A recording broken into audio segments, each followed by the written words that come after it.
करता हूं कि पधारे और संक्षिप्त में अपना उद्बोधन प्रदान करावे आदरणीय जोराराम जी कुमावत साहब।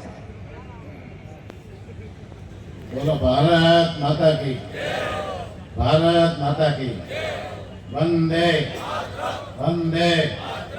बोलो महाराणा प्रताप की, बोलो महाराणा प्रताप की।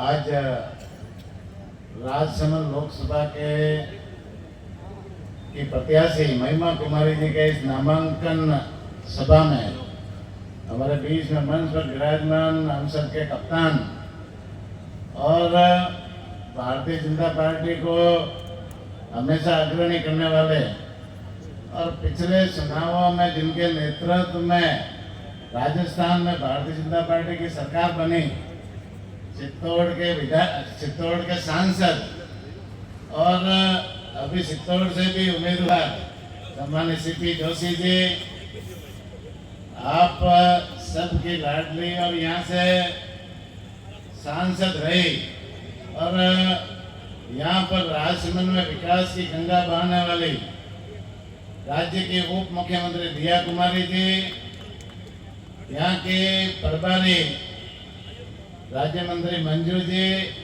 कैबिनेट मंत्री सम्मानीय अविनाश जी और मंच पर विराजमान सभी जनप्रतिनिधिगण, अतिथिगण, भारतीय जनता पार्टी के जिलाध्यक्ष, महामंत्री, सभी पार्टी के पदाधिकारीगण और यहाँ पधारे हुए सभी मेरे पिता तुल्य बुजुर्गों, भाइयों बहनों, युवा साथियों, प्यारे बच्चों। वैसे राजसमंद में कई बार आने का मौका मिलता है और पिछले चुनाव में उपचुनाव हुआ उस समय तो आपके यहाँ गांव आने का मौका मिला। उस समय ये डालचंद जी अभी जो चुनाव में कांग्रेस छोड़ करके भारतीय जनता पार्टी शामिल हुए हैं, इनके गांव में मैंने उस समय मनवार की थी कि भाई आ जाओ और भारतीय जनता पार्टी ज्वाइन करो। आप अकेले हो, बाकी सब लोग भारतीय जनता पार्टी में हैं। उस समय उनका मन परिवर्तन नहीं हुआ, लेकिन आज मोदी जी की नीतियों के कारण और देश जिस दिशा में बढ़ रहा है उस कारण से उनका भी मन परिवर्तन हुआ। मैं डालचंद जी और इनकी पूरी टीम को भी धन्यवाद देना चाहूँगा। आप मोदी जी की नीतियों पर चलते हुए हमारी पार्टी में शामिल हुए। निश्चित रूप से रोज लाइन लगी हुई है सभी जगह, पूरे राजस्थान भर के जितने भी लोकसभा क्षेत्र है सभी जगह पार्टी में आने के लिए लाइन लगी हुई है। कई जगह मैंने पूछा कि भाई ये लाइन जैसे इस तरह से धड़ाधड़ करके क्यों आ रहे हो, तो कैसा जो डूबती नाव है उस डूबती नाव में कौन बैठेगा। अब तो ये कांग्रेस तो डूब रही है, तो पूरी नाव ही डूबने वाली है, तो हम किनारा ढूंढ रहे हैं, कोई सुरक्षित किनारा मिल जाए। तो निश्चित रूप से सुरक्षित किनारा भारतीय जनता पार्टी है। और भारतीय जनता पार्टी, कई नेताओं से पूछा था कि हमारे पार्टी में न तो नेता है और न नीति है। नेता भी है तो वो कोई काम के नहीं, और जो नीति है वो देश के विकास की नहीं। भारतीय जनता पार्टी में जो नीतियां बनती है वो देश के विकास के लिए बनती है, राष्ट्र के विकास के लिए बनती है। एक विजन है भारतीय जनता पार्टी के।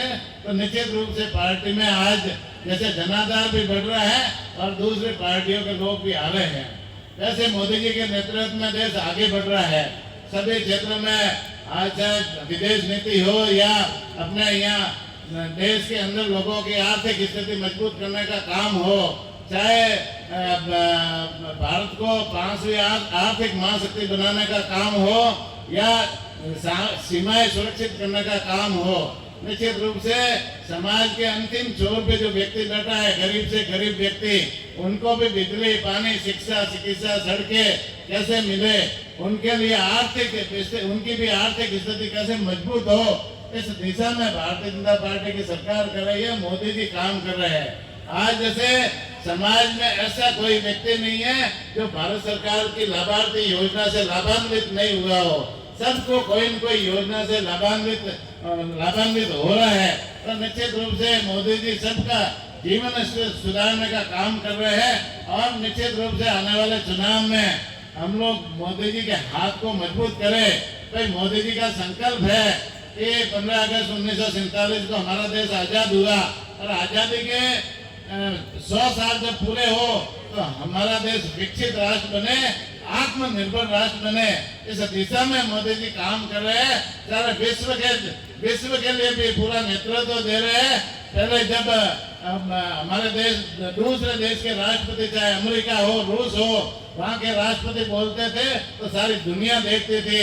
आज मोदी जी बोलते हैं, भारत बोलता है तो दुनिया की नजरें भारत की तरफ रहती है। तो निश्चित रूप से आने वाले समय में हमारा देश विकसित राष्ट्र बने, इस दिशा में सारी योजनाएं बन रही है। तो मैं आप लोगों से निवेदन करना चाहता हूँ कि मोदी जी के संकल्प के साथ हम खड़े रहें और आने वाले 26 तारीख का जो चुनाव है उसमें तो एक पूरे के पूरे भारतीय जनता पार्टी के पक्ष में मतदान करके हम यहाँ से महिमा कुमारी को भारी मतों से जिता करके, जिस तरह से सब लोग शपथ ले रहे हैं, 8 विधानसभा क्षेत्र से विधायक बीजेपी के हैं और सब कह रहे हैं कि हम 1-1 लाख वोटों से जिताएंगे, तो 8 लाख से तो जीत निश्चित है, ये तो पक्का है। तो इससे भी ज्यादा मतों से जीते और राजस्थान में एक रिकॉर्ड बने, ये हम राजसमंद से आशा रखते हैं। तो मैं सबसे एक बार जो यहाँ मंच में, यहाँ पंडाल में जो बैठे हैं, उनसे निवेदन करना चाहूंगा कि एक बार पुनः यदि तीसरी बार मोदी जी को जो प्रधानमंत्री के रूप में देखना चाहते हैं, वो हाथ खड़े करके एक बार समर्थन जताए। बहुत बहुत धन्यवाद। जय हिंद, जय भारत। बहुत बहुत धन्यवाद आदरणीय